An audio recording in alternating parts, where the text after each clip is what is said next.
لكن waxa ku socda deegaankeena weer lagu dhaqan gidiyo dadka waxa ku socda anu taariikhda hadda ma xasuusto laakiin dagaalkii Ingiriiska iyo guud ahaan baray Yurubka ay ku qaadeen wadanka China oo la oran jiray the Opium War in maandooriye inta la beero sida lagu geyn jiray wadanka China oo dhalinyartii gacanta lagu dhigay sirdoonka gacanta lagu dhigay tan ilaa China ay ku baraarugeen generation dhan oo fadhiga ka kacaynin oo dhaqaalihii burburay oo gidarada wada jiifa sidii oo kala deegaankeena jirta waxa jirta xashiishad badan oo laga soo geliyo shashabane dad ba ka shaqeeya cid kasta ku lug leh hargeysa la geeyaa dhalinyar oo dhan xashadaas cabta kufsigan iyo waxan keenaya waa laba arrimo soo dhawaad dhamaantiin waxa inoo martiya caawa siraajada oo xaaladda deegaanka dowladda deegaanka Soomaalida iyo guud ahaan dalka Itoobiya iyo wararkii ugu dambeeyay iyo xaaladda deegaankeena maanta uu ku jiro inoo warbixin doona marka soo dhawaad dhamaantiin waxaan ku soo dhaweyn doonaa insha Allah siraaje soo dhawow haddii aad maqlaysid waan dhawahay aad iyo aad baad u mahadsantihiin waxaan jeclahay marka xaaladda wadanka kulleeyda caalamku maanta isgool baa lagu fadhiyaa oo wixii socda waa la wada maqlaa xaaladda wadanka Itoobiya waxay ku jirtaa waqti wada hadallo dagaaladii muddada labada socday dadaal la wado in la soo afjaro heshiis lagu soo galay wadanka South Africa haddana Nairobi la wada joogo heshiis lagu soo galay wadanka South Africa haddana Nairobi la wada joogo heshiiskaas marka waa la soo dhaweeyay walow maaragtay dhibaatada in heshiiska iyo waxa la sheegay ee lagu dhawaaqay ayna ahayn qaabkii loo fulin lahaa ay tahay ilaa iyo hadda mas'uuliyiinta labada dhinacba Kenya joogan maca labadii taliya ciidan waxay u muuqataa in qodobka ugu muhiimsan oo ah qodobka lixaad oo sheegaya arrinta hubka dhigida ilaa iyo hadda inaan la isku waafaqin baad moodaa daba dheeraynaya waxay la muuqataa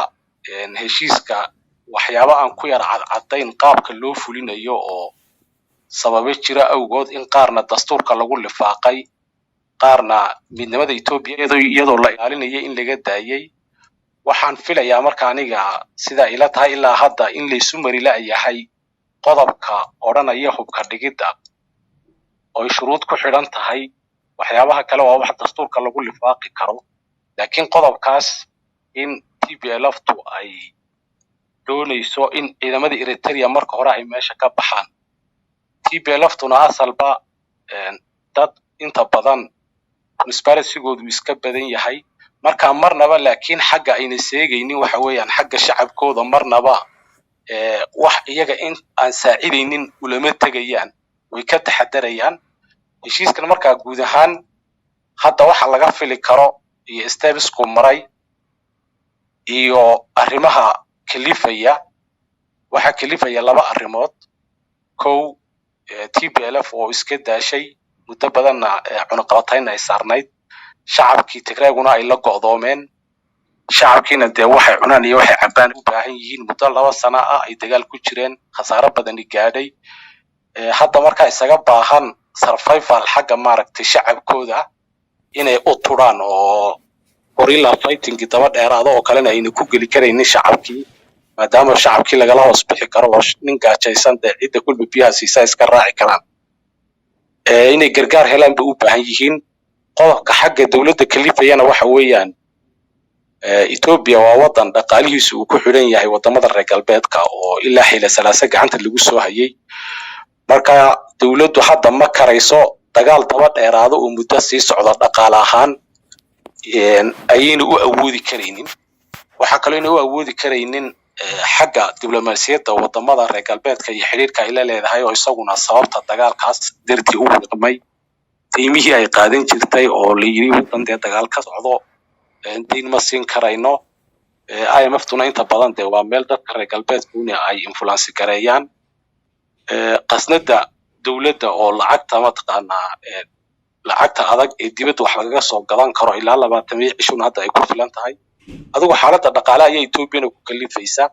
ala kulli xal heshiisku meeshu hadda taagan yahay haddaan eegno progress badan baa la muujiyay waa la soo dhaweeyay ilaa iyo hadda waxaad moodaa haddana qodobkaas xagga hubka dhigiddu in shuruud ay ku xidhan tahay aqliyana marka la eego waxay ila tahay waxa looga daayay Eritrea meesha in lagu xuso Ethiopia oo wadan madax banaan wadan kale xuduudiisa iskama soo gali kara haddaan lagu macsuumin marka in halka lagu xuso labada dadka wax dhexdhexaadinaya in dareenkooda ilaaliyeen xaggan kalena in la yidhaahdo tigraha looga soo baxa gobolkii iyagana in dastuurka loogu dhex lifaaqay hadda marka implementationkii maadaama la galay ma filayo TPLF duruuf kasta ha haystee inay aqbalayso Eritrea oo wadankii joogta idinkuna hubka iska dhiga marka saddex arrimood midun baa dhici kara in wadahadalkan lagu kala kaco iyo in Ethiopia ay dawladda Eritrea ay runta u sheegto oo wadankan iyada mas'uul ka ah waa wadan madax bannaan wadan cid kale iskama joogi karto marka garta oranaysa adiga hadaan heshiinay Tigray cid walba marka waxa mas'uul ka noqonaya Tigray waa part of Ethiopia waa Oromia oo kale waa dawladda Ethiopia marka wadankaaga inay dad ciidamo kala fadhiyaan adiga aan heshiinay ciidankan kale waa inaad ka saari kartaa meesha doodaas marka waxay noqonaysaa mid Tigray way ku dhaganaadaan heshiiskana khatar gelin karta Ethiopia waxay ku qasban tahay marka Eritrea inay si official ah u tiraahdo ka baxa wadanka haddii Eritrea ay ka dhabar adeegto markaa xeerka caalamiga loo soo raacay dawlad wadan kala soo gashay bay noqoni reer galbeedka oo u malmalsan Ethiopiana fursad bay u siinaysaa markaa haddii Ethiopia ay tiraahdo heshiiska saasaad ku soo gasheen marka Eritrea ana waxba dhihi mayno wadankiina badankiisa waanuba qabanay kulka heshiiskii wax lagu kala kacaya TPLF marka waxa u bannaan iyo abiyi laba option baa u bannaan hadduna abiyi toos u la hadli karaynin Eritrea oo wali xiriirkooda uu danaynayo oo siyaasadda nooca u tiliya u tal waxa labada meelood ba dhinacna dagaal bay lu kula jiraan dhinacna nabad bay lu kula jiraan dhinacna wada hadal mid walbana wuxuu rabaa saddexda arrimood bay inay saacido marka hadduu abiyi rabo inayna kala dhimanin isayaas si toosa waxa la samayn karaa bay ila muuqataa in TPLF heshiiska lala galay waa uu siyaasi oo dastuuriya TDF waxa la yiraahdaa laakiin ma jiro waa wax dagaalka ku samaysmay waa Tigray Defense Force haddana cid wada hadlaysa waa ciidankii noocaas ninkii xukumay iyo ciidankii Ethiopia kii xukumay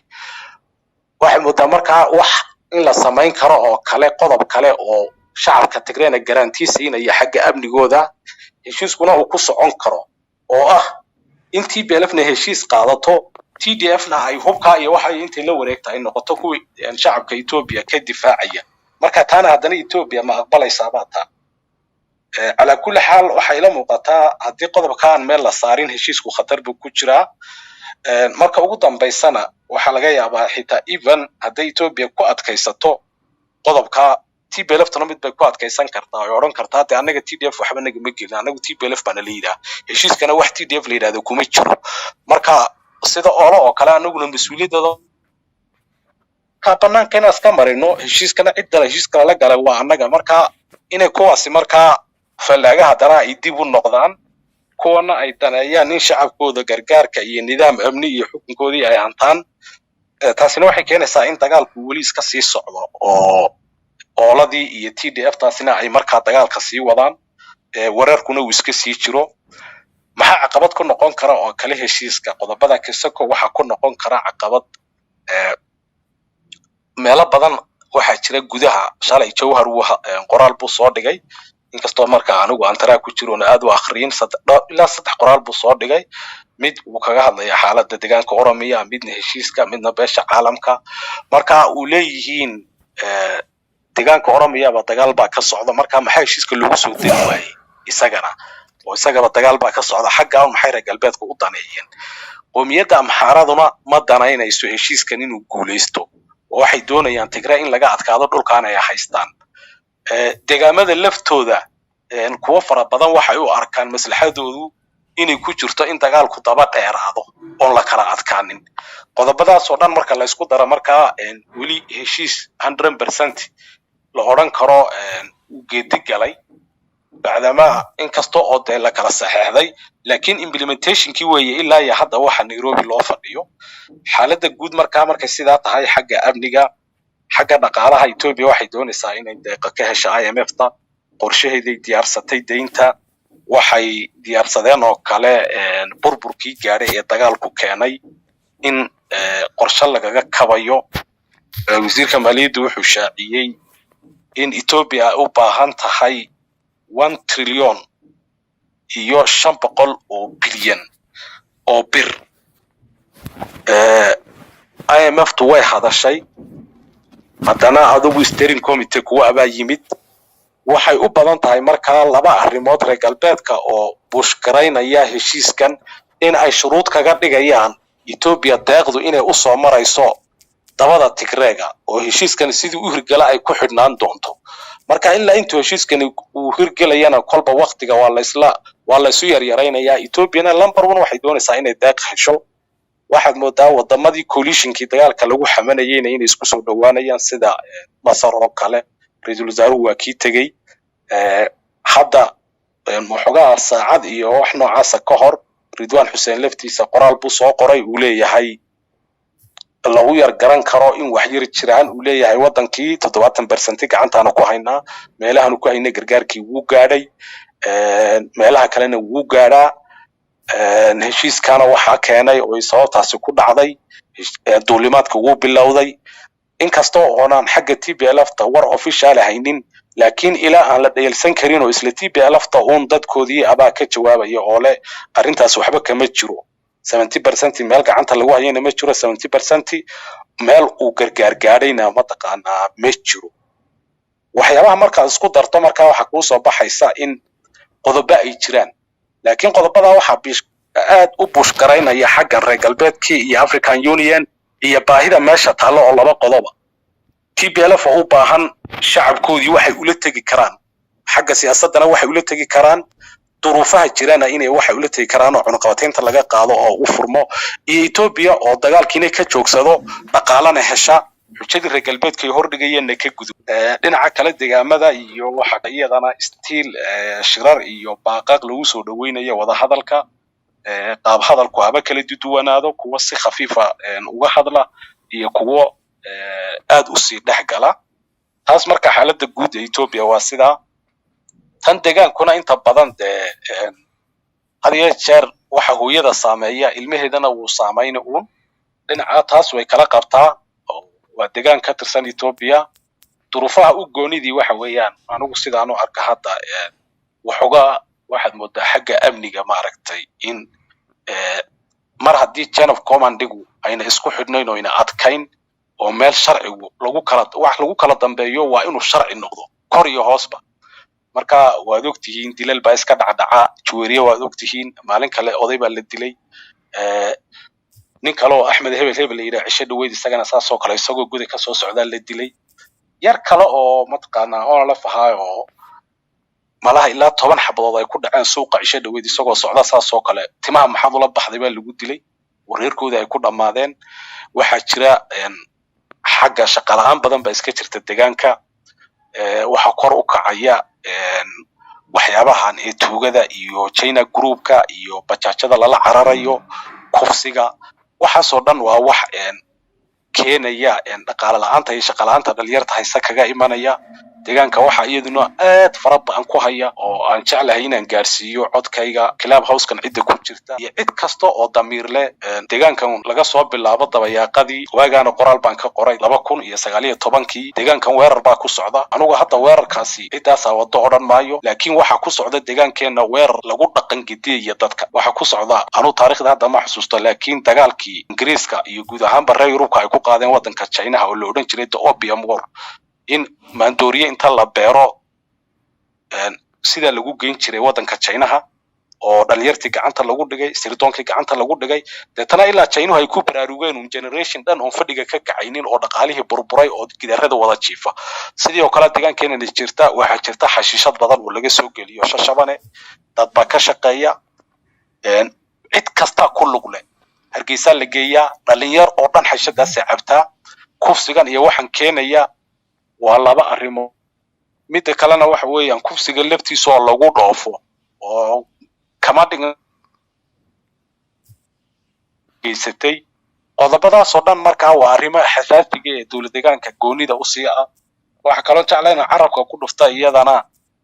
in badan roob baa la sugayay ilaahay baa la bariyay waqtigii abaaruhu jireen waa la ordayay oo dadku waxa beertaan baa la lahaa iyadoo mataqaanaa ay dadku baahan yihiin oo ay ooman yihiin مسؤولين بحيسي وفتيال كلا دريي حتى الرب كي يمدنا دتكي wax ama siinaya shinidii ama wacyi gelintii baa la waday baa loo baahnaa xilligii ay ku habboonayd ee wax soo saarka waxaad moodaa iyadana in laga mashquulay xagga politicalka lagu mashquulay waqti ayna munaasib ku ahayn in la ordayay guud ahaan marka xaaladda deegaanku marka laga reebo qodobada iska caadiga ah oo dhaqaalaha iyo duruufaha wixii uun ay tahay dhanka bulshada in wax laga qabto